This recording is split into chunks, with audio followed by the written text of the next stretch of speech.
ವೀಕ್ಷಕರೇ, ಇನ್ಮುಂದೆ ಈ ರಾಜ್ಯದಲ್ಲಿ ರೀಲ್ಸ್ ಮಾಡಿದರೆ ಸಸ್ಪೆಂಡ್ ಪಕ್ಕಾ. ಸರ್ಕಾರಿ ನೌಕರರಿಗೆ ಸ್ಟ್ರಿಕ್ಟ್ ರೂಲ್ಸ್. ತಕ್ಷಣ ಸ್ಟಾರ್ ಆಗಲು ಬಯಸುವವರು ಇನ್ಸ್ಟಾಗ್ರಾಂ ಮತ್ತು ಇತರ ಸೋಷಿಯಲ್ ಮೀಡಿಯಾ ವೇದಿಕೆಗಳ ಮೂಲಕ ರೀಲ್ಸ್ ಗಳಿಗೆ ವ್ಯಸನಿಯಾಗಿರುತ್ತಾರೆ. ಗಂಟೆಗಟ್ಟಲೆ ರೀಲ್ ಗಳನ್ನು ನೋಡುವ ಜನರ ದೊಡ್ಡ ಸಮುದಾಯವಿದೆ. ಅಷ್ಟೇ ಅಲ್ಲ, ಖಾಸಗಿ ಉದ್ಯೋಗಿಗಳು ಮತ್ತು ಸರ್ಕಾರಿ ನೌಕರರು ಸಹ ರೀಲ್ಸ್ ಸ್ಟಾರ್ ಗಳಾಗಲು ಸಾಕಷ್ಟು ಶ್ರಮಿಸುತ್ತಿದ್ದಾರೆ. ಆದರೆ ಸರ್ಕಾರಿ ವ್ಯವಸ್ಥೆಯ ವಿಶ್ವಾಸಾರ್ಹತೆಗೆ ಧಕ್ಕೆಯಾಗದಂತೆ, ಗೌಪ್ಯ ಮಾಹಿತಿಯನ್ನು ಎಂದಿಗೂ ದುರುಪಯೋಗ ಪಡಿಸಿಕೊಳ್ಳದಂತೆ ಮತ್ತು ನೌಕರರು ಸಾಮಾಜಿಕ ಮಾಧ್ಯಮದಲ್ಲಿ ಶಿಸ್ತಿನ ರೀತಿಯಲ್ಲಿ ವರ್ತಿಸುವಂತೆ ನೋಡಿಕೊಳ್ಳಲು ರಾಜ್ಯ ಸರ್ಕಾರವು ಸರ್ಕಾರಿ ನೌಕರರಿಗೆ ಸಾಮಾಜಿಕ ಮಾಧ್ಯಮ ಬಳಕೆಗೆ ಹೊಸ ನಿಯಮ ಹೊರಡಿಸಿದೆ. ಹೌದು ಸ್ನೇಹಿತರೆ, ಇದರ ಕಂಪ್ಲೀಟ್ ಡೀಟೇಲ್ಸ್ ಇಲ್ಲಿದೆ. ಸ್ನೇಹಿತರೆ, ಈ ವಿಡಿಯೋ ತುಂಬಾ ಇಂಪಾರ್ಟೆಂಟ್ ಆಗಿದ್ದು ವಿಡಿಯೋನ ಕೊನೆ ತನಕ ನೋಡಿ ಹಾಗೂ ಮುಂಬರುವ ಎಲ್ಲಾ ಅಪ್ಡೇಟ್ಸ್ ಗಳಿಗಾಗಿ ನಮ್ಮ ಚಾನೆಲ್ ಅನ್ನು ಸಬ್ಸ್ಕ್ರೈಬ್ ಮಾಡಿಕೊಳ್ಳಿ. ಈ ನಿಟ್ಟಿನಲ್ಲಿ ಸಾಮಾನ್ಯ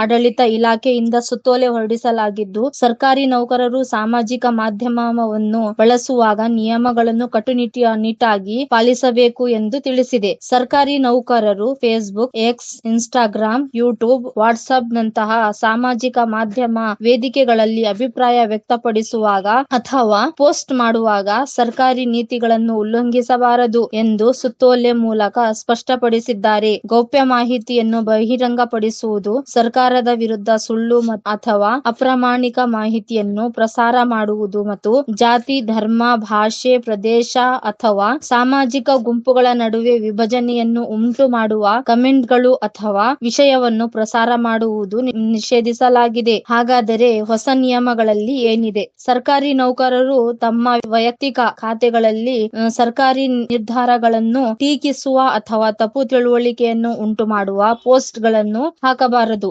ಯಾವುದೇ ಮಾಹಿತಿ ಪ್ರಸಾರ ಮಾಡುವ ಮೊದಲು ಅದನ್ನು ಸರ್ಕಾರವು ಅಧಿಕೃತವಾಗಿ ಘೋಷಿಸಿದೆಯೇ ಎಂದು ಪರಿಶೀಲಿಸುವುದು ಅವಶ್ಯಕ. ಪರಿಶೀಲನೆಯು ಪ್ರತ್ಯೇಕ ಮಾಹಿತಿಯನ್ನು ಪ್ರಸಾರ ಮಾಡುವುದನ್ನು ತಡೆಯುತ್ತದೆ ಮತ್ತು ತಪ್ಪು ಸಂದೇಶವನ್ನು ಕಳುಹಿಸುವುದನ್ನು ತಡೆಯುತ್ತದೆ. ಹಾಗಾದರೆ ಯಾವ ಕ್ರಮವನ್ನು ಕೈಗೊಳ್ಳಲಾಗುವುದು ಎಂದು ತಿಳಿಯುವುದಾದರೆ, ಈ ನಿಯಮಗಳನ್ನು ಉಲ್ಲಂಘಿಸಿದರೆ ಸಂಬಂಧಪಟ್ಟ ಉದ್ಯೋಗಿಯ ವಿರುದ್ಧ ಶಿಸ್ತು ಕ್ರಮ ಕೈಗೊಳ್ಳಲಾಗುವುದು ಎಂದು ಸುತ್ತೋಲೆಯಲ್ಲಿ ಎಚ್ಚರಿಸಲಾಗಿದೆ. ಸೇವಾ ನಿಯಮಗಳನ್ನು ಉಲ್ಲಂಘಿಸಿದರೆ ಅಮಾನತು, ವೇತನ ಕಡಿತ ಮತ್ತು ಬಡ್ತಿ ತಡೆಹಿಡಿಯುವಿಕೆ ಇದರಲ್ಲಿ ಸೇರಿರುತ್ತದೆ. ಸರ್ಕಾರಿ ನೌಕರರು ಸಾರ್ವಜನಿಕರ ಮುಂದೆ ಸರ್ಕಾರದ ಮುಖ ಎಂದು ರಾಜ್ಯ ಸರ್ಕಾರ ಸ್ಪಷ್ಟಪಡಿಸಿದೆ. ಅದರ ನಡವಳಿಕೆಯನ್ನು ಮತ್ತು ಹೇಳಿಕೆಗಳು ಸಾರ್ವಜನಿಕರ ಮೇಲೆ ಹೆಚ್ಚಿನ ಪರಿಣಾಮ ಬೀರುತ್ತವೆ. ಆದ್ದರಿಂದ ಸರ್ಕಾರವು ಎಲ್ಲಾ ಉದ್ಯೋಗಿಗಳಿಗೆ ಸಾಮಾಜಿಕ ಮಾಧ್ಯಮಗಳಲ್ಲಿ ಜವಾಬ್ದಾರಿಯುತವಾಗಿ ವರ್ತಿಸುವಂತೆ, ನಿಖರ ಮತ್ತು ಅಧಿಕೃತ ಮಾಹಿತಿಯನ್ನು ಪ್ರಸಾರ ಮಾಡುವಂತೆ ಮತ್ತು ಸರ್ಕಾರದ ಕಾರ್ಯವಿಧಾನಗಳಿಗೆ ನಿಷ್ಠೆಯನ್ನು